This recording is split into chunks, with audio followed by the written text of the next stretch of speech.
Assalamualaikum warahmatullahi wabarakatuh. Perkenalkan, nama saya Dilfa dan Andika Putra dari NIM 2022-037. Saya di sini akan menyampaikan materi mengenai pedoman pemidanaan yang diatur dalam Undang-Undang Nomor 1 Tahun 2023 tentang Kitab Undang-Undang Hukum Pidana KUHP. Ini merupakan pembaruan monumental sistem hukum pidana Indonesia yang telah berlaku sejak 2 Januari 2023 dan akan aktif sepenuhnya pada 2 Januari 2026. Yang pertama itu ada latar belakang mengapa perlu KUHP baru. Yang pertama itu ada KUHP lama yang kita gunakan adalah warisan kolonial Belanda yang berlaku sejak 1918. Setelah lebih dari 100 tahun, banyak aspek yang sudah tidak sesuai dengan perkembangan masyarakat Indonesia modern. Selanjutnya yaitu ada perubahan fundamental. Undang-Undang 1 tahun 2023 membawa perubahan signifikan dalam hal yang pertama yaitu ada filosofi pemidanaan yang lebih humanis. Yang kedua yaitu ada penambahan jenis-jenis pidana baru. Yang ketiga yaitu ada pengaturan yang lebih rinci tentang bagaimana hakim menjatuhkan pidana. Yang terakhir yaitu ada penekanan pada keadilan restoratif dan rehabilitasi. Yang selanjutnya itu ada bagian pemidanaan. Bagian pemidanaan itu yang pertama itu akan saya jelaskan yaitu tujuan pemidanaan pasal 51. Berdasarkan KUHP baru, pemidanaan bertujuan untuk mencegah dilakukannya tindak pidana, fungsi preventif. Yang kedua ada membina terpidana, fungsi rehabilitatif agar dapat kembali ke masyarakat. Yang ketiga yaitu ada menyelesaikan konflik yang ditimbulkan oleh tindak pidana tersebut. Yang keempat adalah memulihkan keseimbangan dalam masyarakat. Yang kelima yaitu adalah membebaskan rasa bersalah pada masyarakat. Ini adalah pergeseran paradigma dari sekedar menghukum menjadi membina dan memulihkan. Selanjutnya ada asas pemidanaan legalitas, yaitu tidak ada perbuatan yang dapat terpidana kecuali atas kekuatan aturan pidana yang sudah ada. Selanjutnya ada asas keseimbangan. Asas keseimbangan itu antara kepentingan masyarakat dan individu. Yang terakhir ada asas kemanusiaan, menghormati harkat dan martabat manusia. Selanjutnya itu ada jenis-jenis pidana, yaitu pidana pokoknya yaitu adalah pidana penjara yang maksimal 20 tahun atau seumur hidup untuk kejahatan tertentu. Yang kedua adalah pidana tutupan, jenis baru untuk tindak pidana yang dilakukan karena maksud mulia dengan rehabilitas lebih baik dari penjara biasa. Yang ketiga ada pidana pengawasan. Pidana pengawasan itu terpidana bebas tapi diawasi ketat. Selanjutnya ada pidana denda. Pidana denda yaitu contohnya yaitu adalah pembayaran sejumlah uang. Yang kelima atau yang terakhir pidana kerja sosial, yaitu melakukan pekerjaan tertentu untuk kepentingan masyarakat. Yang selanjutnya ada pidana tambahan. Pidana tambahan itu ada pencabutan hak tertentu. Yang pertama, yang kedua ada perampasan barang tertentu atau tagihan. Yang ketiga ada pengumuman putusan hakim. Yang keempat itu adalah pembayaran ganti rugi. Selanjutnya ada pemenuhan kewajiban adat setempat. Selanjutnya di sini ada inovasi penting pidana pengawasan dan kerja sosial. Ini adalah alternatif penjara yang lebih humanis, terutama untuk kejahatan ringan atau pelaku pertama kali. Terpidana dapat tetap produktif dan tidak kehilangan mata pencariannya. Yang selanjutnya itu adalah pedoman penjatuhan pidana. Hal-hal yang dipertimbangkan hakim pasal 54 dalam menjatuhkan pidana, hakim wajib mempertimbangkan. Yang pertama, ada kesalahan pembuat tindak pidana, apakah yang dilakukan dengan sengaja atau kelalaian. Selanjutnya itu ada seberapa besar tingkat kesalahannya. Yang selanjutnya itu yang poin 2 itu ada motif dan tujuannya. Mengapa perbuatannya dilakukan dan apa yang ingin dicapai pelaku. Selanjutnya yang ketiga itu adalah sikap batin pembuat. Pertanyaannya itu adalah apakah ada penyelesaian. Selanjutnya bagaimana sikap selama proses peradilan. Selanjutnya yang keempat itu ada cara melakukan tindak pidana. Apakah terencana atau spontan. Selanjutnya apakah menggunakan kekerasan. Yang kelima, poin 5 itu adalah riwayat hidup dan keadaan sosial ekonomi. Yang pertama itu adalah latar belakang pendidikannya seperti apa. Yang kedua ada kondisi keluarganya kayak gimana. Yang ketiga itu status ekonominya itu kayak gimana, seperti apa. Yang selanjutnya poin 6 ada sikap dan tindakan setelah melakukan tindak pidana. Nah, apakah berusaha menghapus jejak atau tidak. Selanjutnya ada apakah membantu korban. Yang ketujuh, poin 7 ada pengaruh pidana terhadap masa depan. Dampak pada kehidupan terpidana dan dampak pada keluarganya seperti apa. Yang ke-8, pandangan masyarakat terhadap tindak pidana. Gimana reaksi publik terhadap korban tersebut dan gimana dampak sosialnya untuk pelaku tersebut. Selanjutnya ada prinsip proporsionalitas, yaitu ada pidana yang dijatuhkan harus sebanding dengan beratnya tindak pidana. Selanjutnya ada tingkat kesalahan, dan selanjutnya yang terakhir akibat dan yang ditimbulkan. Selanjutnya itu ada keadilan restoratif. Keadilan restoratif ini konsep baru yang revolusioner. Pada pasal 114 sampai 149 mengatur tentang penghentian penuntutan berdasarkan keadilan restoratif, yaitu penyelesaian perkara pidana dengan melibatkan pelaku, korban, keluarga, dan pihak terkait untuk mencari solusi yang adil dengan menekan pemulihan bukan pembalasan. Selanjutnya itu ada syarat penerapannya. Yang pertama, syarat penerapan yaitu tindak pidana diancam dengan pidana penjara di bawah 5 tahun atau pidana denda. Selanjutnya ada kesepakatan antara korban dan pelaku. Selanjutnya ada masyarakat merespon positif. Selanjutnya yang terakhir tidak bertentangan dengan ketentuan peraturan. Nah, manfaatnya itu ada mengurangi beban penjara. Yang pertama, yang kedua korban mendapat ganti rugi langsung. Yang ketiga ada pelaku tidak kehilangan masa depannya. Yang terakhir ada konflik diselesaikan secara damai. Nah, itu yang selanjutnya itu ada implementasi tantangan. Implementasi tantangan itu masa transisi KUHP baru berlaku penuh mulai 2 Januari 2026. Memberikan waktu 3 tahun untuk sosialisasi kepada aparat penegak hukum. Selanjutnya itu ada penyesuaian infrastruktur dan ada yang terakhir persiapan masyarakat. Dan dan selanjutnya ada tantangan yang dihadapi oleh pelaku. Tantangan yang dihadapi oleh pelaku itu ada satu, perubahan mindset dari sistem retributif ke restoratif. Selanjutnya yang kedua itu ada kebutuhan pelatihan masif untuk hakim, jaksa, polisi, dan pengacara. Selanjutnya itu ada penyiapan fasilitas pidana, pidana tutupan, dan sistem pengawasan.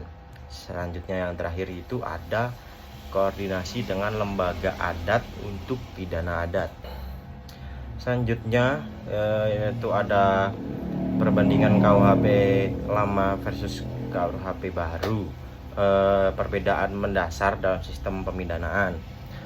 Untuk KUHP lama hanya mengenal 3 pidana pokok, yaitu mati, penjara, kurungan, dan denda. Selanjutnya tidak ada pedoman jelas bagi hakim dalam menjatuhkan pidana. Dan selanjutnya itu ada fokus pada pembahasan retributif. Selanjutnya tidak mengenal keadaan restoratif. Yang terakhir itu ada minim perhatian pada hak-hak terpidana. KUHP baru ada 5 pidana pokok, termasuk pidana tutupan, ada pengawasan dan kerja sosial. Selanjutnya itu ada pedoman pemidanaan, sangat rinci dan terukur. Selanjutnya ada fokus rehabilitasi dan reintegrasi sosial.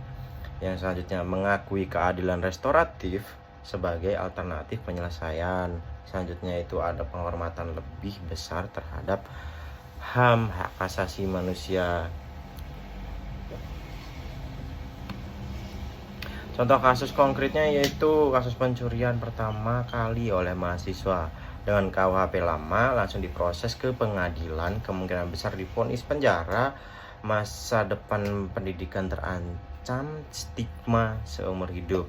Nah, dengan KUHP baru itu dapat diselesaikan secara keadilan restoratif, pelaku mengganti kerugian korban, melakukan kerja sosial, pelaku dapat juga dapat melanjutkan kuliah, dan pelaku tidak ada catatan kriminal jika berhasil. Nah, selanjutnya itu ada pidana khusus dan situasi tertentu. Pemidanaan terhadap anak, nah yaitu pasal 108 sampai 111 mengatur khusus tentang anak. Pidana penjara maksimal 1 atau 2 dari ancaman pidana orang dewasa.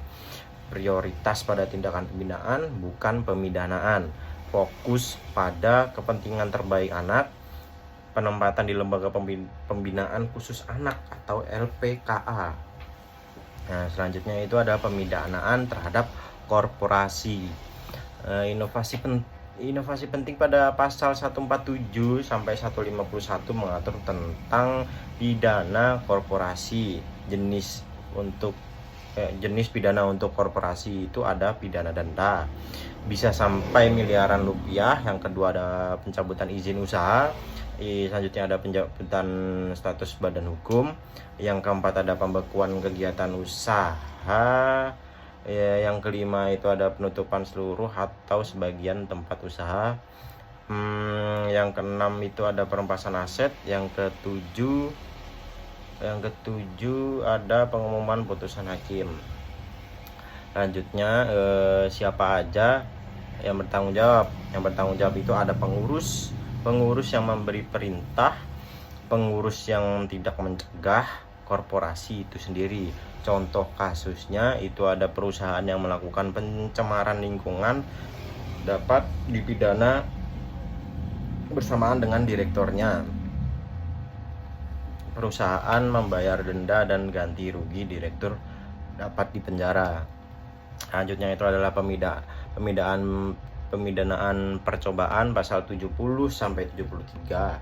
Syaratnya itu ada pidana penjara tidak lebih dari 7 tahun, ada hakim yang terpidana tidak akan mengulangi. Selanjutnya ada masa percobaan 1 sampai 3 tahun. Keuntungannya itu ada terpidana tidak masuk penjara, dapat terus bekerja dan produktif, jika tidak mengulang bebas murni. Jika melanggar, pidana dilaksanakan. Penangguhan dan penahanan dan pidana. KUHP baru itu memberikan fleksibilitas hak. Hakim dapat menangguhkan pelaksanaan pidana dengan syarat tertentu masa percobaan. Selanjutnya ada terpidana dapat ikut program rehabilitasi. Yang terakhir itu ada fokus perubahan perilaku bukan penderitaan. Selanjutnya itu ada sistem pembinaan dan reintegrasi. Filosofi dan pembinaan terpidana. KUHP baru mengubah paradigma dari menghukum menjadi membina. Program membina yaitu meliputi yang pertama ada pembinaan kepribadian, ada pendidikan agama dan budi pekerti, ada kesadaran berbangsa dan bernegara, ada keterampilan intelektual, ada kesadaran hukum, dan ada yang terakhir itu integritas dengan masyarakat. Yang kedua itu ada pembinaan kemandirian, itu ada pelatihan keterampilan kerja, ada kewirausahaan, terus ada pertanian, peternakan, dan industri, dan yang terakhir itu ada persiapan kembali ke masyarakatnya. Selanjutnya itu ada hak-hak terpidana yang dijamin. Yang pertama itu bisa mendapat layanan kesehatan, bisa mendapat pendidikan, bisa menjalankan ibadah, bisa mendapat kunjungan keluarga, bisa mendapat remisi dan pembebasan bersyarat, bisa menyampaikan keluhan, bisa mendapat bahan bacaan, dan yang terakhir bisa mendapat upah dan pekerjaan. Sistem remisi dan pembebasan bersyarat, yaitu remisi pengurangan masa terpidana. Itu pelaku berkelakuan baik mengikuti program pembinaan dapat dikurangi hingga 1/3 masa pidana. Pembebasan bersyarat juga yang sudah menjalani 2/3 atau 3 masa pidana berkelakuan baik minimal 9 bulan diawasi oleh pembimbing kemasyarakatan. Yang selanjutnya itu ada cuti menjelang bebas, itu ada sudah menjalani program pembinaan, persiapan reintegrasi ke masyarakat, durasi tertentu sebelum bebas penuh. Selanjutnya itu ada peran masyarakat dan hal praktis. Itu ada peran masyarakat dalam sistem pembinaan baru. Yang pertama itu adalah dalam keadilan restoratif, itu ada masyarakat dapat terlibat dalam mediasi. Yang selanjutnya memberikan pandangan tentang penyelesaian, lalu ada menerima kembali pelaku yang telah bertaubat. Yang terakhir itu tidak menstigma mantan narapidana. Yang kedua itu ada dalam pembinaan. Dalam pembinaan itu ada membuka lapangan kerja bagi mantan narapidana. Selanjutnya ada program mentoring dan bimbingan. Selanjutnya ada dukungan psikososial. Yang terakhir ada reintegrasi lingkungan. Selanjutnya itu adalah yang ketiga itu ada dalam pencegahan. Dalam pencegahan itu adalah dalam pendidikan hukum di masyarakat. Selanjutnya ada pengawasan sosial yang sehat pengawasan sosial yang sehat. Yang selanjutnya itu ada melaporkan tindak pidana. Yang terakhir itu tidak main hakim sendiri. Selanjutnya itu apa yang diperlukan diketahui masyarakat. Jika menjadi korban, Anda berhak mendapat ganti rugi. Yang pertama, dapat mengajukan keadilan restoratif untuk kasus tertentu. Selanjutnya ada didampingi lembaga hukum. Selanjutnya itu ada dapat menyampaikan pendapat dalam persidangan. Selanjutnya jika menjadi pelaku. Jika menjadi pelaku itu segera selesaikan secara kekeluargaan jika kemungkinan. Yang selanjutnya ada manfaatkan keadilan restoratif jika memenuhi syarat. Yang ketiga ada kooperatif dengan penegak hukum. Selanjutnya itu ada tunjukkan penyelesaian dan itikat baiknya.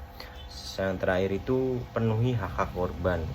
Jika menjadi keluarga terpidana, Anda berhak mengunjungi dan dapat memberikan dukungan moral, persiapan reintegrasi setelah bebas, dan jangan menjauhi atau memutus hubungan. Literasi hukum pidana untuk masyarakat. Nah, itu ada hal-hal yang dipahami. Tidak semua kesalahan harus berujung penjara. Yang pertama, yang kedua itu ada perdamaian lebih baik dari persidangan untuk kasus tertentu. Itu yang poin kedua. Yang poin ketiga itu ada mantan narapidana berhak mendapat kesempatan kedua. Yang ketiga itu ada stigma sosial menghambat rehabilitasi. Yang terakhir dan yang keempat itu kita semua berperan dalam sistem peradilan yang adil. Kesalahan umum yang harus dihindari, yang harus dihindari yang pertama main hakim sendiri. Itu jangan asal main hakim sendiri. Yang kedua itu menyebarkan identitas pelaku atau korban di sosial media. Yang ketiga itu menghakimi berdasarkan asumsi. Yang keempat dan terakhir itu menghalang-halangi mantan narapidana untuk bekerja. Yang harus dilakukan, yang pertama itu lapor ke pihak wajib, hormati proses hukumnya, dan yang ketiga itu dukung rehabilitasi dan reintegrasi. Yang keempat dan terakhir itu pahami bahwa setiap orang berhak berubah. Sekian presentasi dari saya. Bila ada kurangnya mohon dimaafkan. Assalamualaikum warahmatullahi wabarakatuh.